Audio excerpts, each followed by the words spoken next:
yo creo que si algún día Memoria Abierta o alguna institución pudiera investigar en los archivos judiciales, encontraría que en algún momento, en esos juzgados, hubo un cambio de orientación y se empezó a investigar de otra manera. O sea, llamando a los familiares, a los denunciantes en el habeas corpus, pidiendo por los periódicos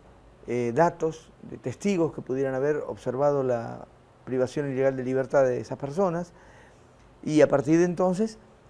obviamente,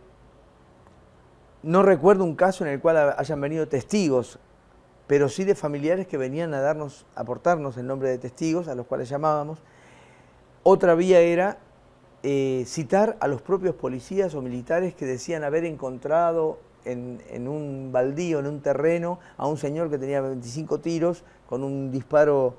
con el halo de Fish, o sea, con un disparo a corta distancia de quemarropa. Y muchas veces las contradicciones en las que incurrían policías y militares nos llevaban a carearlos, y esas confrontaciones generaban nuevas informaciones. Bueno, a partir de ese material,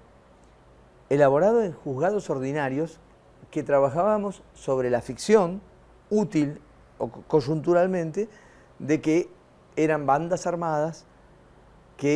civiles que estaban realizando esto, usurpando títulos y honores de los militares. Llegamos a descubrir, por ejemplo, en mi caso, el campo de concentración clandestino, el Vesubio, en Richieri, Camino de Cintura. Llegamos a descubrir a alguno de los guardias de ese campo de concentración, del Servicio Penitenciario Federal, un suboficial del Servicio Penitenciario Federal, que, paradójicamente, porque la vida es así, pudimos dar con él porque era el único que, por un resorte de bonomía, les permitía quitarse las capuchas a los detenidos en el Vesubio, despiojarse unos a otros, hablarse, lavarse, y entonces fue reconocido, y fue reconocido con el pedido de los reaparecidos del Vesubio de que fuéramos condescendientes con él, porque era el único que había mostrado rasgos de humanidad en esa situación.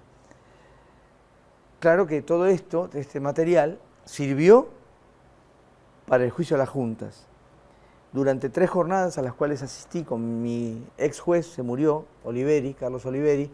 3 jornadas completas, las personas que declararon, que testimoniaron en el juicio a las juntas, habían entrado por nuestro tribunal y habían hecho nuestro juzgado, habían hecho su testimonio y habíamos avanzado, y el arsenal probatorio que se había logrado era a partir de nuestro estudio. En un juzgado ordinario y no militar o federal, habíamos podido lograr ese arsenal probatorio por el hecho de tomar las cosas en serio. Simplemente no se trataba de crucificar a los militares, se trataba de intentar hacer justicia con delitos de lesa humanidad. Mientras otros, por supuesto, de acuerdo con el fiscal, decían hasta que no aparezca un nuevo elemento de juicio, archivamos, y ahí se quedaba.